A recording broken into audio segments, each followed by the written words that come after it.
Hi everyone, it's Hither Mann here. Hope you're having a fantastic day. Now, why do I need you to love money? Yes, you heard that right. I do need you to love money. And then let me put in brackets, in the right way. Because I'll be very honest, if I'm going to teach you how to be wealthy, then you have to love money. Because this is what happens with a lot of people. I see it a lot. They want to be rich, they want to be successful, they want to have this fabulous life where money buys all these nice things, etc. Oh, by the way, say hi to Coco. This is Coco. I'm sitting at home, by the way, hence he's here. He was sleeping, sorry. I woke him up. Anyway, so money buys Coco. That's why you need to love money. I'm just kidding, but it did buy Coco. Anyway, so why you need to love money is because financially, if you want to be wealthy, but then a lot of people have this assumption. They think, okay, if I be rich, if I want to be rich. They have this whole picture. Yes, I'd love to have loads of money. I'd love to be going on holiday. I'd love to, travel first class all the time. I'd love to own fancy cars, have a nice house or houses, and then have really nice shoes and clothes and all of this stuff. Okay. And then I say to them, what do you think about rich people? Oh, they're evil. They're like they've scammed people usually, or they've done someone over to get wealthy, and money is that root of all evil. And have a load of things about money that's really negative. So do you see the contrast going on? There's you wanting to be rich, but then you've got these negative associations about money. That is very dangerous because you're never going to be wealthy because your subconscious mind. So if you think of your conscious versus unconscious or subconscious mind, the conscious mind is where you're thinking logically, okay? You're just thinking right now like 1 + 1 = 2 type brain. And then you've got your subconscious mind, which is the most powerful. If you think of an iceberg, the tip of the iceberg is the bit you see, and that is your conscious mind. The bit you can't see, which is under the sea, let's use the iceberg example, is that massive part, which is your subconscious mind. And in that subconscious mind is your belief system. And in there, with your belief system, you put fences around you put limitations like fences around your ability to achieve things. So you will only go so far based on what you believe. Now that comes in with money. What you believe about money and your relationship with money is like a fence. If you want to be wealthy, you need to be around, say, let's put it in a logical way or like a metaphorical way. If you want 18 acres to be the wealth thing, if you want to be wealthy, you need to have scope of like say 18 acres. But if you've got negative associations about money, you're living around a little pool or little garden, like a tiny little backyard or something.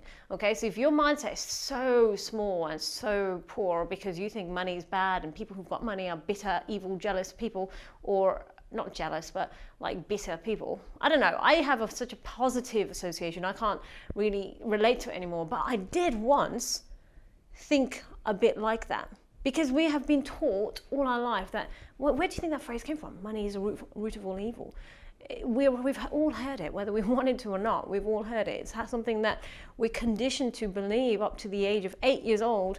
We have this subconscious mind just being programmed with all this horrible belief system, and that's from parents, from people at school, from people that you look up to at that age, and they teach you about the world, but they don't possibly have the right mindset. So it's quite a challenge when you're older to undo all that rubbish. But can you do that?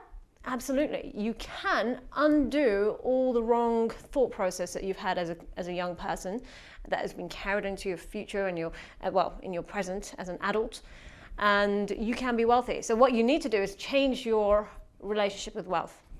How do you do that? Well, literally, find a rich person that you think is a nice person. And I'll be honest, my story, I'll give you an example. I used to have up before the age of 25, I used to have a bit of a negative association with wealth.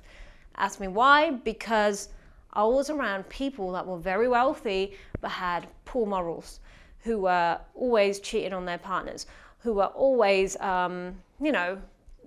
just doing things that I would frown upon, morally incorrect. So there's me thinking, subconsciously, I didn't know I was doing it, but I was around very wealthy people. I knew how to make money. So what I did learn from them is how to make money. But then there was a period where I went through a real dark patch, you know, like a period where I was like completely lost, I'll be honest. I thought, I've got all this money, I hated it. I absolutely hated it because I didn't feel free. I felt like the world was an evil, bitter, shark-infested place. People you couldn't trust, that's another thing. Rich people were always pulling the wool over your eyes because they could always trap you into their way of thinking, manipulating you to a level where I just felt constantly manipulated. So I was very confused because of these individuals. But then I just realized it's the people I was around. It didn't necessarily have to be that way. And then I really I understood this science behind success, which is what I'm telling you, i.e. your financial blueprint is what I call it. Think of it as a room thermostat, okay? So if you've got the room thermostat set in this room, let's say for like 25 degrees or 22 degrees, let's say, and the temperature goes up to 25, maybe the aircon will kick in or something and you'd go back down to 22, whatever the thermostat was set at. Now that's what wealth is. In the same manner, wealth has its own thermostat, effectively. If you think that money, that you should only be owed, your monthly income should be capped at a certain level, you do it subconsciously.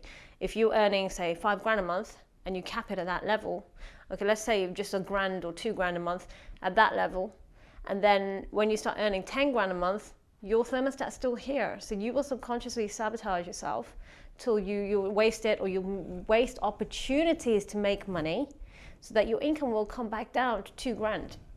Because your thermostat is set at that place because you've got a really weak belief system with wealth. You don't like wealth. I didn't like it. I used to think, I don't want to be like these people. If I get really, really, really rich, I'm going to be one of these like crooks or like one of these cheating husbands, although I can't be because I'm a female. But they were men, by the way. Yeah, there weren't any females around me that were super wealthy. I grew up in a man's world. So I just had really bad examples of men. And I didn't want to be with anyone super wealthy either. So I just hated rich people for a while. And then until I found nice rich people, or I understood that I can really find that rich people, having money doesn't, I think I said in one of my previous videos, it doesn't really make you anything. It will just bring out your true characteristics. Those people were like that whether the money came in or not. Then there's another element to it called ego, but that's a whole different topic, okay? So I'm not going to go into that. But ultimately, why do you need to love money? Why do I need you to love money? Because if you don't, you'll be just going around in circles. You'll be trying to make lots of money, but then your thermostat is going to drag you back down. That's simple. I mean, that's it. So that is essential. It's a science. There's nothing I can do to change it. I can give you all the wealth strategies in the world, but unless you change that thermostat mentally in your head and change your belief systems by really understanding that money is just money, and the meaning you give to it is up to you and up to that individual that's got money.